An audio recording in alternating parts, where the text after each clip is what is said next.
గురువైన ద్రోణాచార్యుడు పాండవుల్ని కౌరవుల్ని అడిగిన గురుదక్షిణ ఏంటి? అతను అడిగిన గురుదక్షిణ కోసమే పాండవులు కౌరవులు కలిసి మొట్టమొదటిసారిగా ఒక యుద్ధంలోని పాల్గొన్నారు.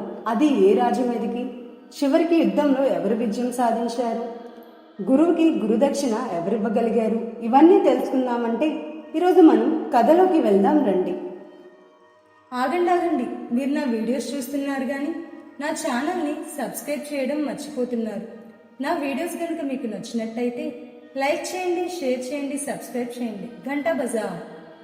మీకు తెలుసా, హస్తినాపుర సభలోని రాజైన ధృతరాష్ట్రుడు హస్తినాపురానికి యువరాజు ఎవరు అని ప్రకటిస్తున్న సమయంలోని అక్కడికి హఠాత్తుగా గురువైన ద్రోణాచార్యుడు ప్రత్యక్షమై ధృతరాష్ట్రుడితో ఇలా అంటారు: ఓ రాజా, మీరెవరిని ప్రకటించకూడదు, ఎందుకంటే వీళ్ళందరూ నా శిష్యులు. వీళ్ళింకా నాకు గురుదక్షిణనే ఇవ్వలేదు. అది ఇచ్చాక మీకు నచ్చిన వాళ్ళని మీరు యువరాజు కింద ప్రకటించుకోవచ్చు, ఇప్పుడు మాత్రం అవ్వదు అని గురువైన ద్రోణాచార్యుడు అడ్డుకుంటాడు. దీంతో ధృతరాష్ట్రుడు, దానికేముంది, మీకే గురుదక్షిణ కావాలో కోరుకోండి, నేను ఇస్తాను అని చెప్తాడు. అప్పుడు గురువైన ద్రోణాచార్యుడు ఏం గురుదక్షిణ అడిగాడంటే, నా శిష్యుల్లో ఎవరైనా సరే, లేదా నా శిష్యులందరూ కలిసైనా సరే, నేను ఒక రాజ్యం మీదకే వాళ్ళని యుద్ధానికి పంపించాలనుకుంటున్నాను, దీన్నే నాకు గురుదక్షిణ కింద ఇవ్వండి అంటారు. ఇది విన్న రాజైన ధృతరాష్ట్రుడు ఎంతో కంగారు పడతాడు. ఎందుకంటే వాళ్ళు ఇంకా చిన్నపిల్లలే, ఇప్పుడే అభ్యాసం నేర్చుకున్నారు. ఇలాంటి వాళ్ళని రాజ్యంపైకి యుద్ధానికి ఎలా పంపిస్తారు? వాళ్ళు ఇంకా ఏ యుద్ధానికి కూడా వెళ్ళలేదు, అలాంటిది ఒక రాజ్యం మీదకే యుద్ధానిక అని ఒప్పుకోడు. కానీ గురువైన ద్రోణాచార్యుడు మాత్రం, నాకు ఇవ్వాల్సిన గురుదక్షిణ ఇదే, లేదా నేను గురుదక్షిణే ఇవ్వలేదు అని సభ ముందు ఒప్పుకోండి అని అంటాడు. ధృతరాష్ట్రుడు ఇంకేమైనా కోరుకోండి ఇస్తానన్నప్పటికీ ద్రోణాచార్యుడు మాత్రం ఇదే కోరుకుంటాడు. దానికి గల కారణం కూడా చెప్తాడు. ద్రోణాచార్యుడు చిన్నతనంలోని తన తండ్రి దగ్గరే అభ్యాసం నేర్చుకున్నాడు. ద్రోణాచార్యుడితో పాటు ద్రుపదుడు కూడా ఇద్దరు కలిసి తన తండ్రి దగ్గర విద్యను నేర్చుకుంటారు. అప్పట్లో ద్రోణాచార్యుడు మరియు ద్రుపదుడు ఎంతో సఖ్యతగా కలిసి ఉండేవారు. వాళ్ళకి మించిన స్నేహం ఎవరి దగ్గర లేదు అన్నంత సఖ్యంగా ఉండేవారు. అప్పట్లో ద్రుపదుడు ద్రోణాచార్యుడితో అంటాడు: నేను పెద్దయి రాజు అయ్యాక నా రాజ్యంలోని సగభాగం నీకు ఇస్తాను, నువ్వెప్పుడైనా నా దగ్గరికి వచ్చి ఏదైనా సహాయం అడగచ్చు అని చెప్తాడు. అలా కొంతకాలం గడిచాక ద్రోణాచార్యుడికి అశ్వత్థామ పుడతాడు. అశ్వత్థామ చిన్నతనంలోని ద్రోణాచార్యుడి దగ్గర ఏమీ లేదు, అతని పరిస్థితి అంత బాలేదు. దాంతోని తన మిత్రుడు చెప్పింది గుర్తొచ్చి ద్రోణాచార్యుడు తన కొడుకైన అశ్వత్థామ చిన్నపిల్లవాడిని తీసుకొని ద్రుపదుడి దగ్గరికే వెళ్తాడు. సభలోకి వెళ్ళి, ఓ మిత్రమా, ఆనాడు నువ్వు నాకు రాజ్యంలో సగభాగం ఇస్తానన్నావు, నాకు అవేమీ వద్దు, నాకు అస్సలు ఏమీ లేదు, నా కొడుక్కి పాలు కావాలి కనుక నువ్వు ఒక ఆవుని నాకు ఇవ్వు, లేదా పాలు ఇచ్చే సహకార్యాన్నైనా చెయ్యి అని అడిగేసరికి ద్రుపదుడు అవేమీ చేయకుండా, నీకు నేను రాజ్యం కాదు ఏమీ ఇవ్వను, ఆవేంటి ఏదైనా ఇస్తాను, ఆవులు బోల్డన్ని, కానీ నువ్వు నన్ను మిత్రుడు అని చెప్పుకోకు, ఇలాంటి బట్టలు వేసుకున్న నువ్వు నాకు మిత్రుడు ఎలా అవుతావు, నా పరువు తీయకి ఇలాంటి సభలో అని తన మైత్రిని అక్కడ అవమానిస్తాడు. దాంతో ద్రోణాచార్యుడు ఎంతో అవమానంగా బాధపడతాడు. అయినప్పటికీ ద్రుపదుడు ఇంకా అవమానిస్తూనే ఉంటాడు. దాంతో ద్రోణాచార్యుడు ఎంతకీ బాధపడుతూనే ఉన్నాడు. ఆఖరికి ద్రుపదుడు తన విద్యను సైతం అవమానిస్తాడు. ఇంకా ద్రోణాచార్యుడు తట్టుకోలేక అప్పుడే ద్రుపదుడి మీద కోపంతో ఒక శపథం చేస్తాడు. నువ్వు ఇప్పటి వరకు నన్నేమన్నా, నువ్వు నా మిత్రుడివి కాబట్టి ఊరుకున్నాను, కానీ నువ్వు నా విద్యని అవమానిస్తున్నావు, నేను విద్యని అవమానిస్తే ఊరుకోలేను, కనుక నేను ఇప్పుడే చెప్తున్నాను, నేను నా శిష్యుల చేత పెద్దయ్యాక కొందరిని వాళ్ళకి శిక్షణ ఇచ్చి వాళ్ళని నీ మీదకి పంపిస్తాను, వాళ్ళే నిన్ను ఓడిస్తారు, ఇది ఎప్పటికైనా గుర్తుపెట్టుకో, ఇది చేస్తాను అని శపథం చేసి గురువైన ద్రోణాచార్యుడు వెళ్ళిపోతాడు. ఆ శపథం ఎలా అయినా తీర్చుకోవాలని, అది జీవిత ధ్యేయంగానే ఈ శిష్యులకి, పాండవులకి, కౌరవులకి గురువైన ద్రోణాచార్యుడు శిక్షణ ఇచ్చాడు. అందుకే గురుదక్షిణ కింద వాళ్ళని యుద్ధానికి పాంచాల దేశం రాజైన ద్రుపదుడి మీదకి వెళ్ళి ద్రుపదుడిని ఓడించాలని కోరుకున్నాను అని రాజైన ధృతరాష్ట్రుడికి గురువైన ద్రోణాచార్యుడు మొత్తం వివరిస్తాడు.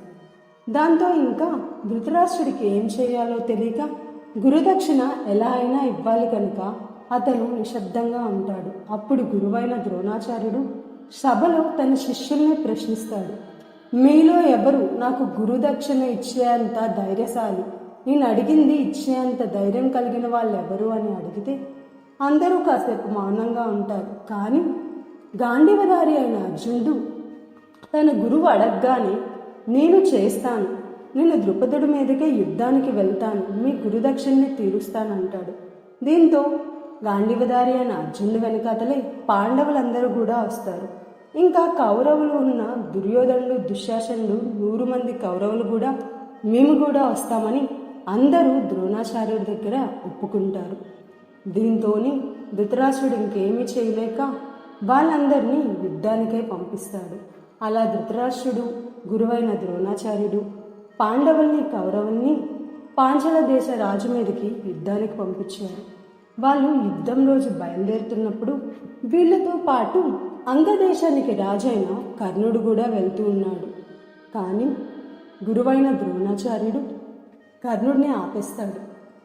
దానికి గల కారణం ఏంటంటే, నువ్వు నా శిష్యుడివి కాదు, నా మాట ప్రకారం నా శిష్యులే అతని మీద పోటీ చేసి ఓడించాలి, అందుకే నువ్వు వెళ్ళకూడదు అని కర్ణుడిని ఆపించేసి కౌరవుల్ని పాండవుల్ని మాత్రమే పంపిస్తారు. వెళ్తున్న మార్గ మధ్యలో కౌరవుల్లో పెద్దవాడైన దుర్యోధనుడు పాండవులతో అంటాడు, మీరు మాతో యుద్ధానికే రావద్దు. దానికి గల కారణం ఏంటంటే, మేము 100 మంది సోదరులం కలిసి యుద్ధం చేస్తే చివరికి యుద్ధంలో వచ్చే ఫలితాన్ని అందరికంటే పెద్దవాడు పాండవుల్లో పెద్దవాడైన ధర్మరాజుకే దక్కుతుంది, లేదా నాకంటే పెద్దవాడైన భీముడికి కూడా ఆ యుద్ధ ఫలితం వెళ్తుంది. నాకు అలా అస్సలు ఇష్టం లేదు. కావాలంటే అర్జునుడిని, నకులుడిని, సహదేవుడిని పంపించండి, నాకేం ఇబ్బంది లేదు అంటాడు దుర్యోధనుడు.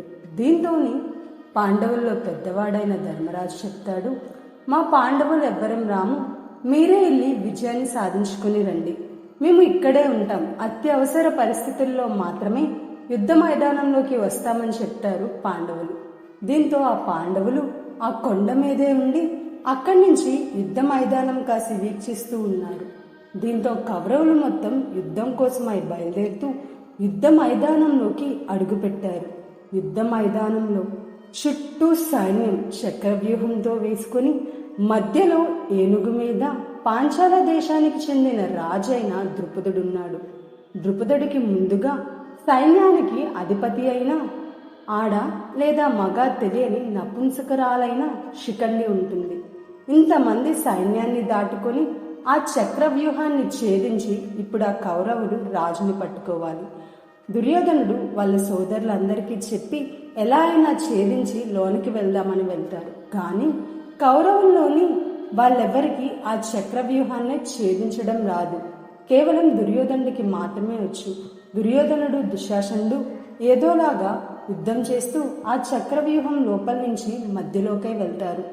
వెళ్ళిన తర్వాత ఏనుగు మీదున్న ద్రుపద మహారాజుని పట్టుకొని అతన్ని బంధిద్దాం అనుకునేసరికి తన సైన్యాధిపతి ముందుగా వస్తుంది. తన సైన్యాధిపతి అయిన శిఖండిని ఒక్క దెబ్బతో నేల కొరిగిస్తాడు దుర్యోధనుడు. దీంతో ద్రుపద మహారాజు ఎంతో అవమానంగా బాధపడతాడు. అప్పుడు ద్రుపద మహారాజు కిందకి దిగి దుర్యోధనుడితో యుద్ధం చేద్దామనుకున్న సమయంలోనే దుర్యోధనుడు ఇంకా ద్రుపద మహారాజును నేను ఓడించి పట్టేసుకుంటాను అన్న సంతోషంలో ఉన్నాడు.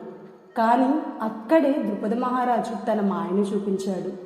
అతను 5 మనుషుల కింద కనిపించగలడు. అప్పుడు దుర్యోధనుడికి ఏమీ అర్థం కాలేదు. అసలైన ద్రుపద మహారాజు ఎవరో అతనికి తెలియక చివరికి దుర్యోధనుడే ద్రుపద మహారాజు చేతుల్లో చిక్కిపోయాడు. దానివల్ల కౌరవులు అక్కడే బంధించబడ్డారు. ఇదంతా చూస్తున్న పాండవులు ఎలా అయినా సరే తన గురువుకి విజయం పొందాలి, అలానే ఆ 100 మంది కౌరవులను కూడా విడిపించాలి అనుకుని యుద్ధ మైదానంలోకి వస్తారు. వస్తున్న మార్గ మధ్యలోనే అర్జునుడు మిగతా తన సోదరులకి ఆ చక్రవ్యూహాన్ని ఎలా ఛేదించాలో చెప్తాడు. అలా వాళ్ళు మాట్లాడుకుంటూ యుద్ధ మైదానానికై వస్తారు. అర్జునుడు చెప్పిన విధంగా ధర్మరాజు, నకులుడు, సహదేవుడు, భీమసేనుడు మధ్యలోకి వెళ్ళి వాళ్ళందరినీ విడిపిద్దామనుకొని యుద్ధం చేస్తున్నారు. అర్జునుడు మాత్రం రాజును బంధించడానికే మొత్తమంతా వేచి చూస్తున్నాడు. వాళ్ళు యుద్ధ మైదానంలోకి అడుగు పెట్టగానే మొదట ధర్మరాజు తన శూలాలతో సైన్యాన్ని చెదరగొడుతూ యుద్ధంలో మధ్యలోకి వెళ్ళడానికి చూస్తున్నాడు. అలాగే భీముడు తన గదతో భూమి మీద కొట్టి భూమిని బద్దలు చేసి సైన్యాన్నే అందులో కూరుకుపోయేలా చేస్తున్నాడు. నకులుడు జంతువులతో మాట్లాడే శక్తి గలవాడు. అతను ఏం చేస్తున్నాడంటే శత్రు గుర్రాలతో మాట్లాడుతూ ఆ గుర్రాన్ని వెనక్కి పంపించేలాగా చేస్తున్నాడు నకులుడు.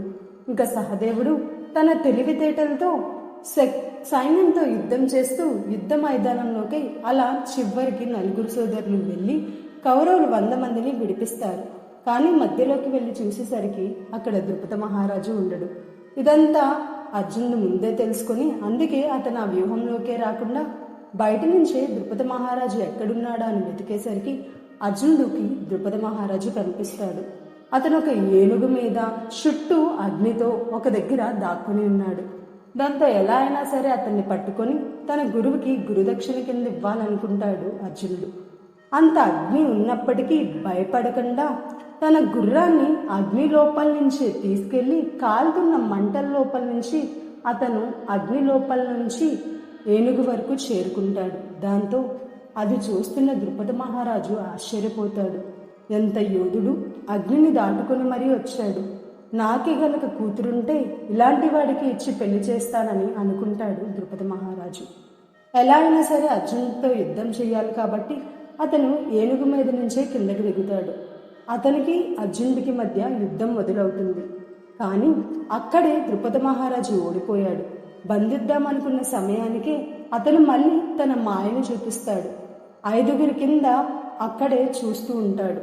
దాంతోని అర్జునుడికి ఏం చేయాలో తెలియదు. అసలైన ద్రుపద మహారాజు ఎవరో తెలియక అర్జునుడు కూడా తికమక పడుతూ ఉన్నాడు.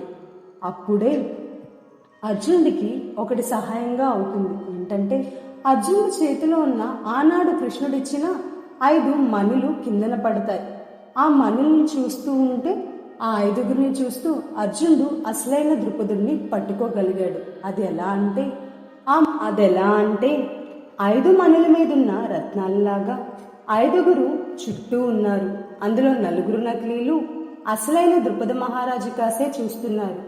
అసలైన ద్రుపదుడు మాత్రం సూటిగా అర్జునుడు కాసి చూస్తున్నాడు. దీంతో అర్జునుడు నా కాసి సూటిగా చూస్తున్నవాడే అసలైన ద్రుపద మహారాజు అని చెప్పి అతన్ని బంధించగానే నకిలీలన్నీ మాయమైపోతాయి. దీంతో ద్రుపద మహారాజుని తీసుకెళ్లి తన గురువైన ద్రోణాచార్యుని ముందు పెడతారు. దాంతో ద్రోణాచార్యుడు ద్రుపద మహారాజుతో అంటాడు, చూసావా, నువ్వు ఆనాడు నా విద్యను అవమానించావు. నేనిచ్చిన శబదం ప్రకారమే నేను విద్య నేర్పించిన నా శిష్యులే నిన్ను ఓడించారు అని ఎంతో గర్వంగా అనుకుంటాడు గురువైన ద్రోణాచార్యుడు. అనుకుని నేను గెలిచినప్పటికీ నాకు నీ రాజ్యం మొత్తం ఏమీ అవసరం లేదు. ఆనాడు నువ్వు నాకు ఇచ్చిన మాట ప్రకారమే పాంచాల దేశంలోని సకరాజ్యాన్నే నాకివ్వు అని చెప్పి తన కొడుకైన అశ్వత్థామను పాంచాల దేశంలో అర్ధరాజ్యానికి రాజు కింద చేస్తాడు ద్రోణాచార్యుడు. రాజ్యాభిషేకాలు చేయడం మాత్రం ద్రుపదుడే చేస్తాడు. దాంతో ద్రుపదుడు ఓడిపోవడం, అలానే అశ్వత్థామను రాజు కింద నియమించడం, అతనే అభిషేకాలు కూడా చేయడం ఎంతో అవమానం కింద బాధ కింద అనుకుని తన మిగిలిన అర్ధరాజ్యానికే వెళ్ళిపోతాడు ద్రుపద మహారాజు. తండ్రి గురువైన ద్రోణాచార్యుడు కోరిన గురుదక్షిణ కోసం మొట్టమొదటిసారిగా కౌరవులు పాండవులు కలిసి ఒక యుద్ధంలో పాల్గొనడం. యుద్ధంకి వెళ్ళినప్పటికీ చివరికి పాండవుల్లోని గాంధీవధారి అయిన అర్జునుడు మాత్రమే ద్రుపద మహారాజుని ఓడించి తన గురువు కోరిన గురుదక్షిణను ఇవ్వగలిగాడండి.